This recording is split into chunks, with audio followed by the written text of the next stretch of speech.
Good day, folks. My name is Sean, and this is Air Photography. Today, we're going to be taking a look at the Seafly Faith 2 drone and do, I guess, what we could call a review. Now, I wasn't really going to do a review on it initially. Usually, when I get a new drone like this, I like to do a first impressions flight, take it out, test some of the features, kind of do a first impression. Later on, once I've had a good amount of time to use it, then I'll do a review. Now, things didn't quite turn out the way I had hoped. This drone actually has quite a few problems with it, so we're just going to go ahead and do a full review because I think it's important for anybody who's maybe on the fence and maybe thinking of purchasing this drone, knowing some of the issues that you may face. So let's just jump right in and take a closer look.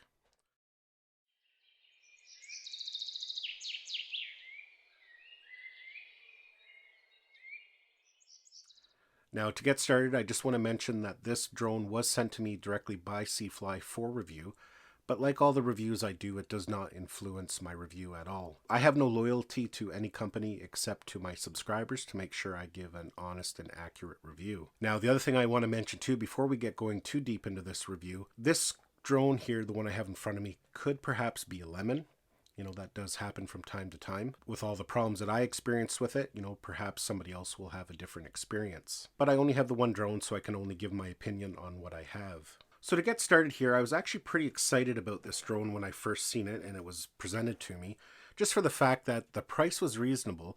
When it was first launched, I believe it was $4.99, but they did drop the price down to $2.99, I believe. And there's actually, according to the specs, there's a lot of features of this drone for that price. This is probably one of the few drones on the market where you can get a full set of features such as follow me, waypoint mission planning, and a whole bunch of intelligent flight features. Usually those kind of features are reserved for higher end drones that cost quite a bit of money. And on top of that, the specs of it were actually pretty good. 35 minutes of flight time, 4K video, 3-axis gimbal, and as mentioned, all the intelligent flight modes. Now, that optimism faded pretty quick. I did fly it a few times. There wasn't really much about this drone that impressed me. In fact, there's a few things about it that actually can make it a little bit dangerous. So we're going to start off with the charger and the battery. One kind of downfall to this drone is that it takes a long time to charge this battery. We're not talking a few hours, we're talking close to 5 hours. From an empty charge, it'll take you almost 5 hours to charge the battery. With the charger that's included, it's just a simple USB charger, so it's not going to charge it super fast. Now, for some people, that could be a good thing because theoretically, you could then recharge this drone from a power bank quite easily, similar to how you can charge a Mavic Mini. But with that said, having to wait 4.5 hours to charge a battery to get up and flying again isn't something. I wish they had done something a little bit different there with the charger. Now, when it comes to build quality of the drone itself, it's not actually too bad. It's a little bit better than I thought it would be for the price. Sometimes those lower cost drones tend to get a little bit plasticky, but there's some good weight to this drone, and the materials I'm okay with for the price. It's definitely not the quality of a Mavic 2 Pro, but again, it's a fraction of the cost. The controller, on the other hand, does feel quite plasticky. It does feel more like a toy, but for the most part, the sticks feel decent. We have all the basic functions we do need on it. We have a return to home. We have a takeoff and landing button. We have a button there where we can switch it from GPS over to position mode. We have a pause button, a power button. On the top here under the antennas, you can see we have a micro USB port for charging. These bottoms arms fold out, and that allows you to mount your smartphone. When I was flying it, I was mounting my iPhone 12 Pro Max in a case, and it fit in there with no problem. Now, I do have some footage that I will be showing you here on and off throughout this video, just from my initial flight that I did take. I've actually had this thing up in the air 3 times. I was just making sure that these problems weren't a one-time thing. So let's talk about the first problem that I was experiencing. The way this controller and drone works is that it's kind of set up like a repeater. So you power on the drone and the controller, they connect to one another, and the controller itself broadcasts a Wi-Fi signal. So then you take your phone and you connect it wirelessly to the controller. So there's no physical connection from the phone to the controller. I found with that, the connection, trying to get it initialized the very first time, to be hit and miss. Sometimes it would do it the first time right away. Other times you would have to restart the controller, restart the drone several times just to get it to connect. So I'm just going to demonstrate that for you here. We're going to power on the controller. And I'll power on the drone. As you can see right now, it's blinking blue. Once the controller has made a solid connection to the drone, that will start to blink green.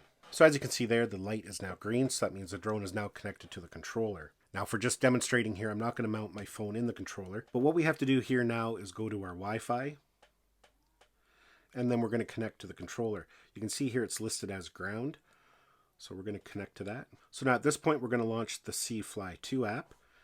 And you can see here, we're going to get a message that the hardware has been bound successfully. So we did get that. We then do get a message saying connecting.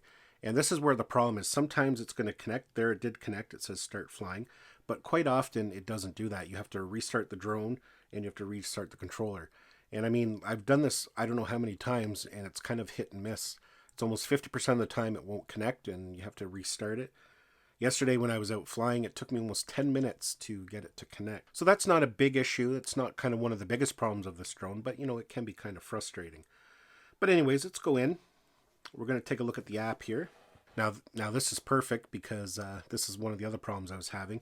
As you can see here, I have no FPV feed. And as you can see, I'm turning the camera on the drone and it's not moving. So there's a problem with the connection. Even though it says the drone is connected to the controller, I have no control of the camera and I have no feed. So at this point now we have to power everything off again and start the process over again. And like I mentioned, this isn't just something that happens periodically. It's almost every time you go to power it on, there's some little glitch and it won't connect. We will launch our CFly 2 app. So after about a minute and a half, it finally did connect. So let's see if we can get the FPV view this time. And there we go. So this time it has connected. The app itself is pretty basic. There's not a lot on there. Excuse the fingerprints. You know, it's laid out decently. I have no complaints with the way the app is laid out. Over here we have our takeoff and land button. We have a map view, and we can switch that over so we kind of get a compass view.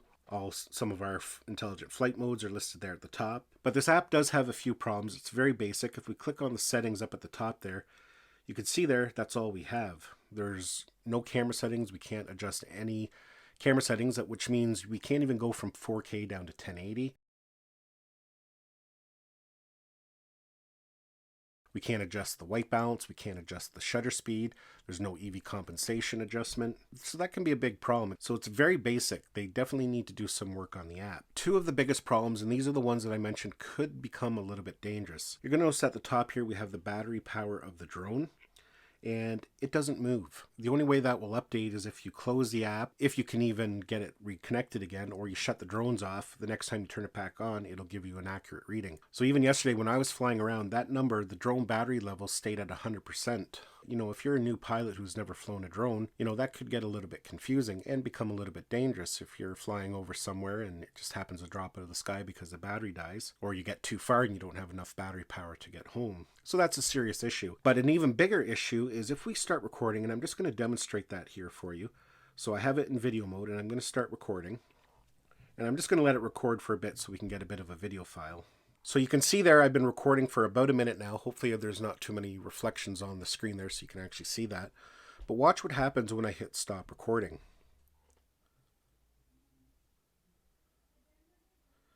You can see here we get this message up in the screen and the app is now frozen. You can't do anything, including you lose your FPV view. So if you're out flying and you stop recording, you're done. You cannot see where you're going anymore. None of the controls, the return to home, nothing works on the app anymore. The only way to get it to reconnect is to shut the app down, relaunch it, and hope that it connects, but usually it won't reconnect. You have to power the drone and the controller off. So you're now up there with the drone and you don't have an app anymore. Now you still have full control of the drone, so as long as you're not too far away and you can see where you are, you know, that's not an issue. Now there is a return to home on the controller. I decided not to try it because the drone was flying a little bit erratically for me. So myself, I just opted to fly it back home and land it manually. So these are some pretty big problems that do need to be addressed, and perhaps some of these issues can be fixed with firmware. Some people may say, well, maybe it's your memory card. I just want to mention that I've tried this on 4 different memory cards. I initially had a 128 gigabyte card in there. I've tried a 64 gigabyte, a 32, and I even put a 16 gigabyte, a slower card in there. Everything I did, I get the exact same result. Now I also want to mention that the video file is saved to the card, even though it says saving the video and it kind of freezes. If you go into the memory card, you will see that video file there. So it does save the video file to it. Now as a positive, I must say the video quality is decent. It's pretty good for the price of the drone, so there's no complaint there. The horizon of the drone was pretty level, and that can be a problem sometimes with these lower cost drones, but I was actually pleased there. But there are some serious problems that I think need to be addressed, And definitely for $300, there are better options on the market. Now, before I go here, I'm just going to play some clips from yesterday when I was out flying it, just so you can kind of see some of the things that were happening to me. Okay, so we're going to take our first flight with the Seafly Faith 2. It's a cool day today, but we are within the recommended operating temperature, so we're just going to go ahead and see how it performs. A little bit of a breeze today, not too overly bad, but it'll be a good test for it to see how it performs in cooler temperatures and how it performs with a little bit of a breeze. Now I'm going to try a compass calibration before I fly. I always like to calibrate the compass, but I have read that it doesn't always work with this particular drone. So let's go ahead and we're going to try it here.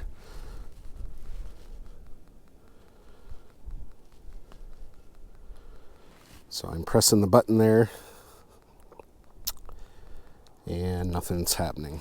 So yeah, now I have lost camera view. What's going on here? Let's exit the app. So this is kind of the problem that I have had when I was doing some initial tests with it at home. It kind of disconnects. It's kind of finicky the way it connects to the app. So let me shut this app right down here. Shut it right down and we'll bring it back up. See if that will fix the problem. And as you can see there, it says connecting, but it doesn't connect. Oh, there we go. It's popped up. Had to wait a little bit longer there. So let's not mess around. Let's just get this thing up in the air. We got 13 satellites.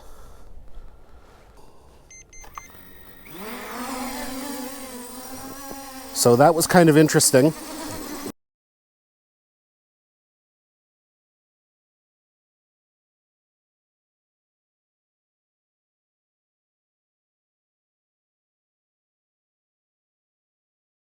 And the other thing I'm noticing here, I don't know if you can see that, but it's telling me the drone has not gone down in battery power, which there's no way because I've been flying now for about 5 minutes or a couple minutes there anyways.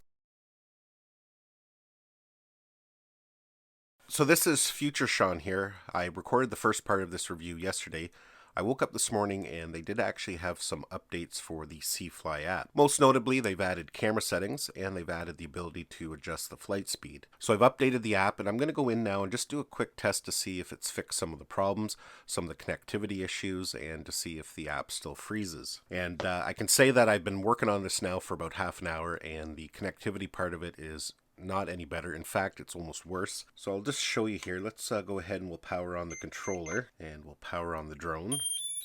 While we're waiting for this to connect, I'll just mention that apparently the Android version does run a lot better. I do have a tablet here that I am going to do some testing on before we end this video, so we'll see if that improves some of the problems. So connect to ground, and now we'll go and launch the Seafly 2 app. And like I said, when you go to connect it, it's kind of hit or miss. Sometimes it'll connect right away. Other times you sit and wait and it just will never connect. Sometimes if you wait 2 minutes, it will. I've been doing this, like I said, I've been doing this for about half an hour, and so far I've only been able to get it to connect once. So I don't know if you can see by the time up there. I've waited about a minute or two and still not connecting.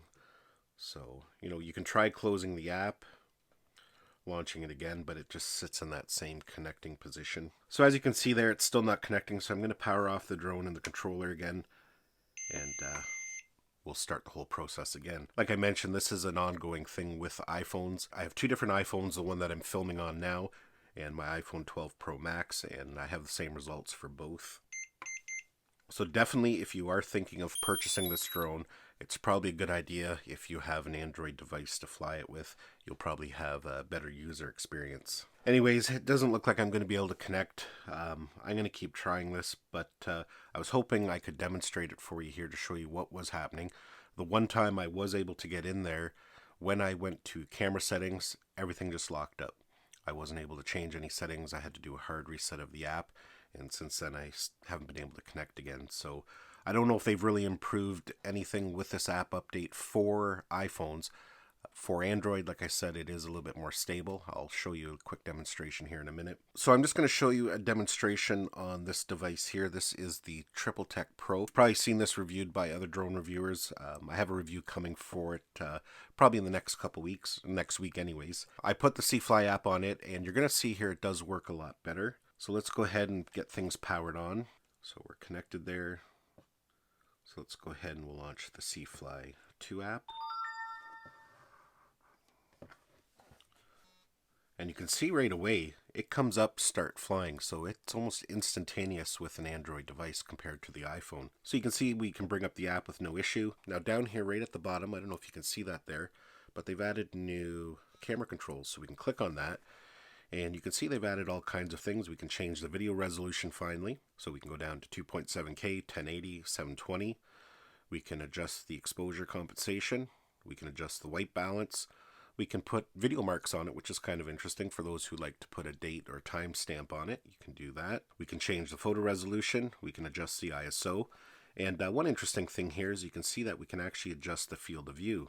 And like I said, when I was doing this on the iPhone, I was able to get this up, but then it just locked the app. But it does seem to be working well on the Android device. But one thing to note here, on the Android device, it's still not giving a live update of your battery. Unlike the iPhone, you can actually record and stop recording, and it won't lock up the app. So you can see here, we'll record, we can stop recording, and it just goes back to normal. So definitely, if you are thinking of purchasing the C-Fly drone, make sure you have an Android device to fly with it. You're not going to have very good results with an iPhone. I was trying not to make this review too negative, but even at $300, you know, I do myself expect better. We'll see what they do with firmware updates, and definitely I'll come back and revisit it once we've had some more updates to see if it's fixed some of the problems for the iPhone. Now, I'm not going to test this drone out with an Android device. Honestly, I don't have a lot of faith in the Faith 2 right now, and I don't really feel like it's a safe drone to fly. I'm not going to take any chances and perhaps have a flyaway or a crash, or you know, something gets damaged or injured. I really do hope that the problems do get worked out, because realistically, for the price, if they can get all these bugs and everything working, it's not a bad little drone for the price if things are working. The way it sits right now, especially if you're an iPhone user, definitely it's not worth the money. I think it'll cause more frustration than anything. The update that came out was just a app update. I think they need some firmware updates for the drone. Making a review like this that's a little bit on the negative side isn't something I really like to do, but I have to kind of go by my user experience. I can't sugarcoat things. Well, folks, that's basically it. Hopefully you enjoyed this video and got some value out of it. Give it a thumbs up if you did. Don't forget to subscribe to my channel so you don't miss any of our upcoming videos, and we'll see you in the next one.